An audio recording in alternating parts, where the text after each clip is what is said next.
Le lendemain, nous retournons dans l'autre quartier Rome.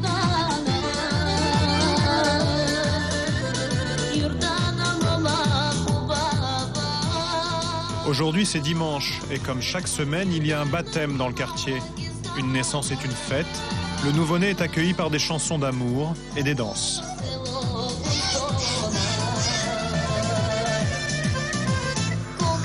Cela fait maintenant 4 jours que nous sommes à Peshtera. Tout le monde sait que nous avons identifié un trafiquant présumé. Dans un café discret, nous retrouvons Yüksel, le représentant de la communauté rome à la mairie. Il confirme les informations recueillies. Il va même bien plus loin dans la description du système. Je vais vous expliquer. Ce sont des gens qui ont vécu longtemps à l'étranger. Ils ont beaucoup de contacts là-bas. Ils connaissent des médecins, des docteurs, même des avocats. Leurs contacts les aident à repérer des personnes vulnérables, des gens qui seront prêts à leur fournir ce qu'ils recherchent, que ce soit des organes ou des enfants. C'est une organisation parfaitement huilée qui fonctionne très bien en Bulgarie comme à l'étranger. Ils ont des réseaux partout pour savoir comment gagner de l'argent facilement. En France, en Espagne ou en Italie. Peshtera, point de départ d'un trafic international. La dernière étape de notre enquête va définitivement confirmer nos soupçons. Nous partons pour l'Italie. E quest'estate a Milano la polizia ha scoperto appunto un commercio di neonati tra Italia e Bulgaria. Chi parla... Printemps 2004, la télévision italienne révèle une affaire de vente de bébés près de Milan. Au moment où en France, les enquêteurs commencent leur filature, un réseau tombe en Italie.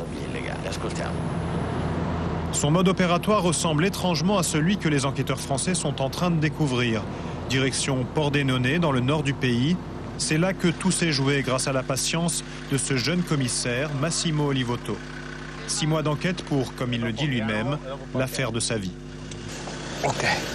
C'est parti. Nous allons à la maison de Stefano Braidic. C'est le premier père qui a acheté un bébé. C'était la petite Vanessa. Et cela s'est passé autour du mois d'avril.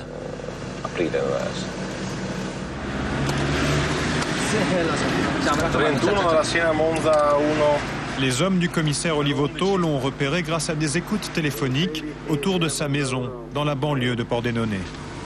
Un matin d'avril 2004, Braidic, italien d'origine bulgare, téléphone à un petit truand que les policiers de Pordenone ont déjà repéré dans des trafics de drogue. Au commissariat, Massimo Olivotto écoute les étranges conversations des deux hommes. D'abord, il parlait de choses à vendre, puis de bonbons, puis de petits chiens. Là, on s'est dit, mais il trafique des chiens ou quoi? Puis on a compris que ces petits chiens, c'était des enfants. Alors on a compris que les 5 000, 15 000, 16 000 euros, c'était pour des enfants. Rapidement, le trafiquant reçoit un appel d'un nouveau client. Voici la retranscription de leur conversation, éloquente. C'est le client qui commence. J'insiste, il faut qu'il soit le plus blanc possible, t'as compris? Qu'il ne soit pas noir de peau. La mère, elle est normale au moins? Cette femme, c'est une garantie. La dernière fois qu'on l'a fait venir, elle a accouché le lendemain. Elle a 30 ans, je pense qu'elle est pas trop mal. Bon, dis-moi, comment elle est cette conne? Oh, brune, une noiraude quoi, mais elle dit que ses enfants sont tous blancs. Et s'il est mongolien? Eh ben t'es pas obligé de le prendre. Tu laisses le bébé là, je t'en envoie une autre. Devant la maternité, comme leurs homologues parisiens, les hommes du commissaire Olivotto attendent le jour de la transaction, déguisés en médecins. Ils filment les allées et venues. Le 7 juillet 2004, une berline grise dépose l'intermédiaire et les acheteurs devant l'hôpital. Ils sont venus nombreux pour donner l'image d'une vraie famille qui vient fêter une naissance. Là aussi, le père adoptif va tout simplement déclarer qu'il est le père naturel de l'enfant. À la sortie de l'hôpital, les policiers arrêtent toute la famille. Devant le commissaire et face au journaliste italien qui découvre l'affaire, l'acheteuse du bébé affirmera, comme les acheteurs français, qu'elle ne pouvait pas adopter. Notre assistante sociale nous a dit que c'était impossible d'adopter parce que nous habitons dans une caravane et que nous sommes nomades.